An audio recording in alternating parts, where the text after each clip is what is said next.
Esteemed representatives of the Eorzean Alliance, on behalf of the Garlean Empire, I thank you for inviting me here today. As this parley was convened at your request, I invite you to speak first. Very well, Your Radiance. I, Nanimo Ulnamo, 17th in the line of Ul, should be pleased to oblige you. As recent events in Alamigo and Doma have made plain, the subjugation and exploitation of neighboring nations is not a sustainable policy.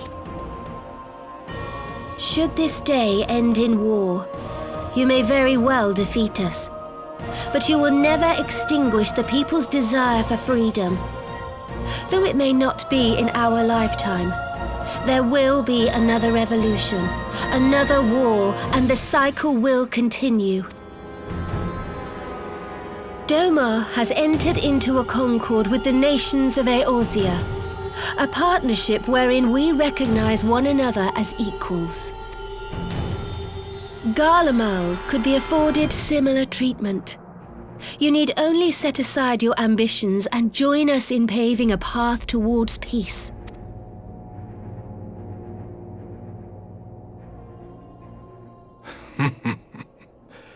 You will not win me over with sophistry, Your Grace. As you know only too well, this alliance lacks the strength to keep the peace within its own borders. Even now, your struggles with the Beastmen continue unabated. Divided, you sow this fertile soil with the seeds of your differences and reap naught but discord and chaos for your trouble. Eorzea must be united under one leader, one purpose. I would offer you both and bring an end to your strife. With all due respect, Your Radiance, the only thing that you offered the people of Alamigo was fear and hopelessness. The citizens of Doma can also attest to the meager arms of imperial rule. There is no purpose to be found in a life of oppression, each day more uncertain than the last. Our people are willing to die for their freedom. A great many already have, and countless more will, if we don't put an end to this madness here and now.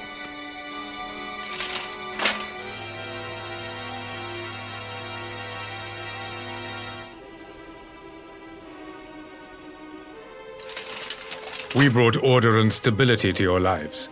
This madness and bloodshed is of your own making. You broke the peace, not Garlemald. Peace? Order? You kill our peoples, despoil our lands, take everything that is ours. And what? You expect us to lick the boot that grinds our faces into the dirt?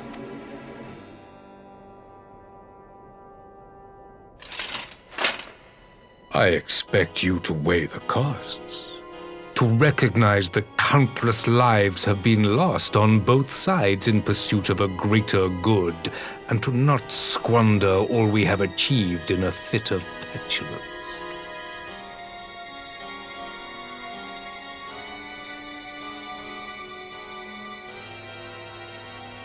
Your Radiance, I fear I can personally attest to the dangers of pursuing one's vision with such righteous fervor. For 1,000 years, the Holy See of Ishgard waged war with dragons.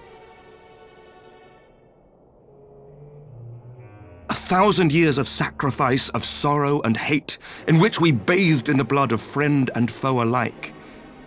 Had it gone on any longer, we may well have drowned.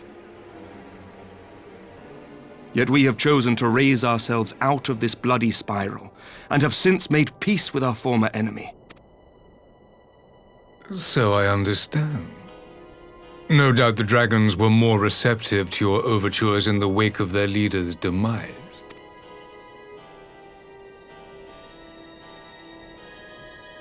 You speak of peace, yet use war to achieve it. Your father would not have bothered to obscure his intent with honeyed words.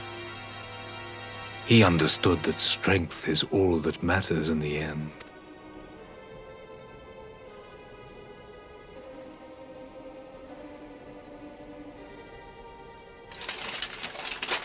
Without his clarity of vision, I can but wonder what will become of Ishgard and her people.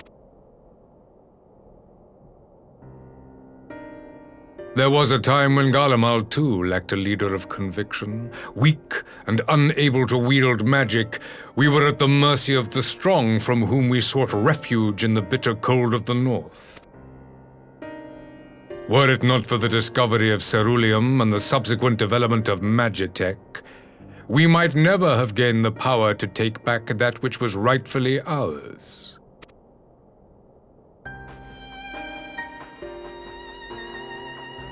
You speak as if your people were the first to have been driven from their homes. Limsa Lominsa was built by wayward souls in search of a place to call their own. On the shores of Vilbrand we found it, and from those humble beginnings did we grow and flourish. And all without robbing our neighbors of their liberty.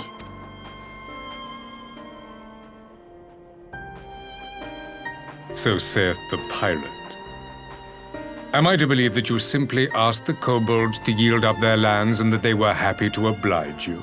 That you did not drive them out like rats in the hold of one of the many ships seized by your privateers?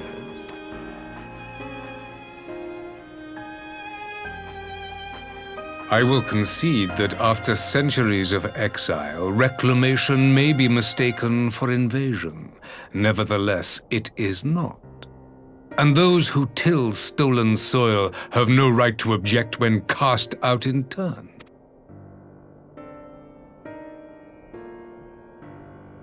Your uncompromising nature rivals that of the Ixal. They too lament circumstances which they themselves perpetuate. Were they but to embrace peace, we would welcome them with open arms. Indeed, some few have done just that, and now receive of the 12's Wood's bounty. Would that your people might learn from their example.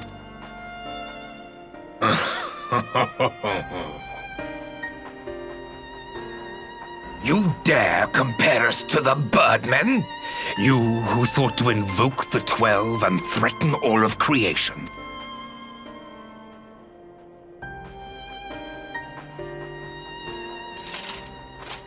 I came here in the hope of finding some speck of common ground, but I see now these discussions will accomplish nothing. Despite what you people may believe, I am not wont to choose the sword over the olive branch. 'Tis but a pity men are loath to accept one without first being shown the other.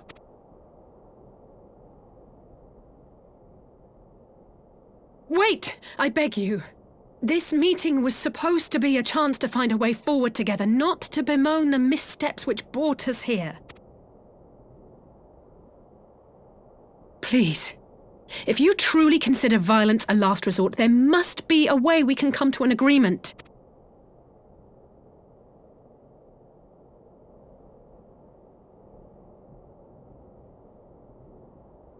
As Mistress Alisaie says, we did not come here to bicker over the past, but to discuss how we might strive towards a brighter future. Emperor Varys, may I suggest a short recess, that all present might compose themselves prior to beginning anew?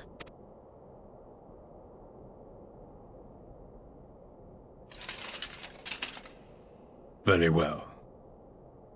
I pray this intermission will suffice to move these talks in a more constructive direction.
Now then, who would have the floor? Before we resume, I wish to offer you an apology. After you graciously accepted our invitation to discuss an armistice, we have done naught but rebuke you at every opportunity. I believe I speak for all of us when I say we are deeply sorry for our discourtesy.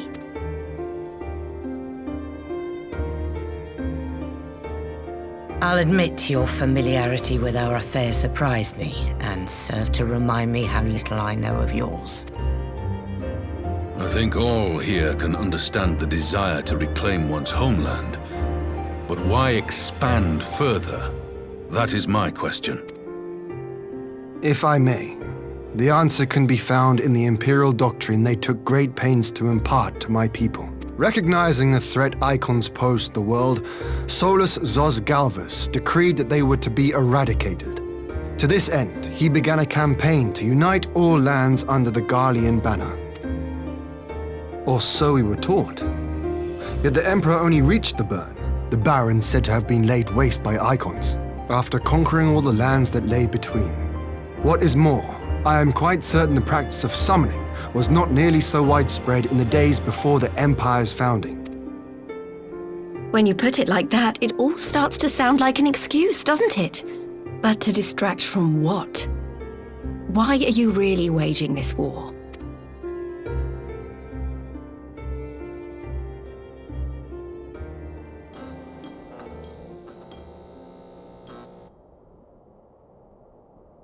Finally, you ask the right question. I can but hope you heed mine answer and at last accept the righteousness of our cause. My goal is this: to return the world to the way it once was, the way it was always meant to be. In doing so, mankind will be made whole once more.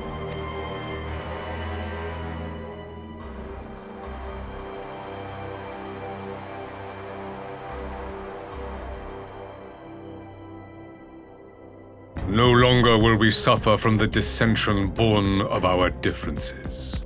There will be but one race, a perfect race, as we were when time began.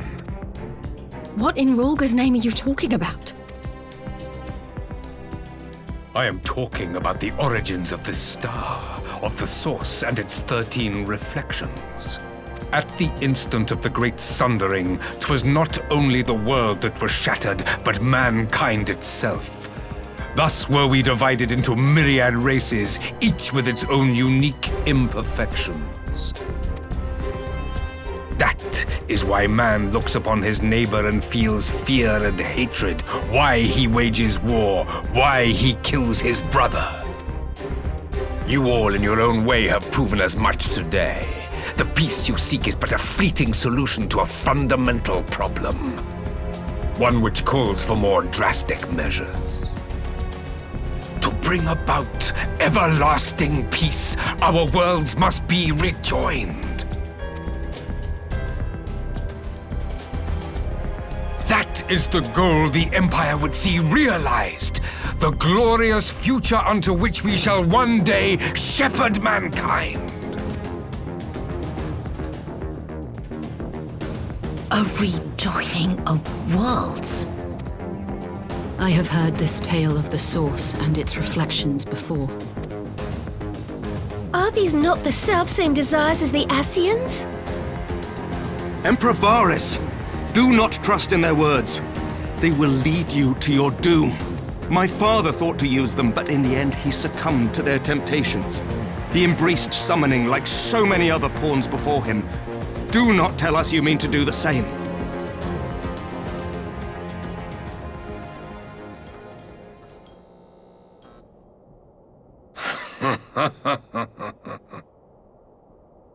To be a pawn, free from the burden of choice, would be a blessing.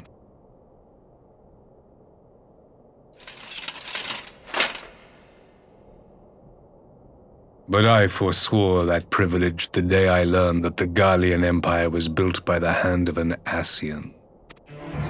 What?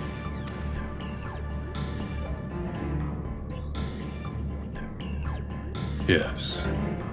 My grandsire, the former emperor, is of their number. And who better to build an empire capable of bringing about the calamitous change we desire? Would you condemn me for this alliance, for bowing to the will of these shadowy masters, when the prize is true and lasting peace?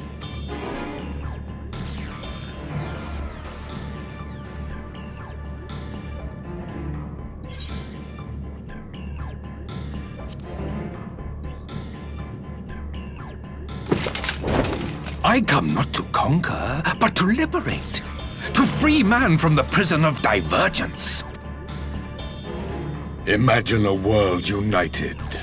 One perfect race beneath a single standard. An army before whose might these servants of darkness and light would fly as leaves in a storm, never again to meddle in man's affairs. We would be the masters of our own fate. I bid you join me, not as subjects of Garlemald, but of a new nation. And together we shall win freedom for ourselves and generations yet unborn. You want to trigger another half-dozen calamities? You can't be serious! Have you forgotten how many died? There will be no one left! Do you truly imagine we would aid you in your bloodletting? It is unthinkable! Unconscionable!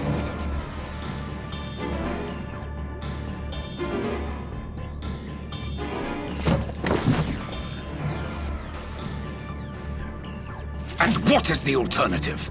To be as cattle waiting for slaughter? I would have us work together that we might take fate into our own hands! Into your hands, perhaps. But what of the other worlds, your radiance? With every calamity, you obliterate a star and every soul that dwells on it. To the Ascians, we are all but tiny, momentary specks within an indifferent universe. We cannot hope to oppose them until we have been made whole once more.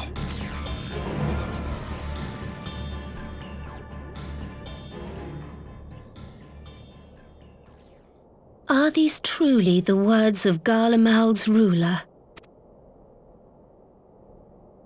The flaws and foibles which you so abhor are what make us who we are. Every nation, even yours, Emperor Varys, is made whole through the combination of these imperfections, the strengths of one compensating for the weaknesses of another. While it is true that man succumbs all too often to anger and avarice, he may yet overcome his baser instincts through the forming of bonds with others, fostering community and cooperation. That the protector of an empire should not only reject these fundamental truths, but seek to change them at so dear a cost to life is indefensible. Such a man is not fit to govern.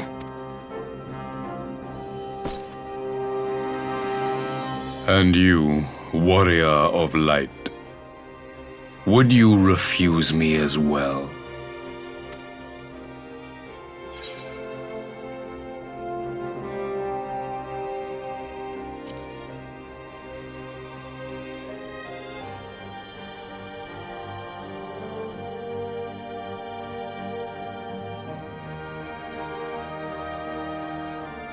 It would seem the Alliance is of one mind on this matter.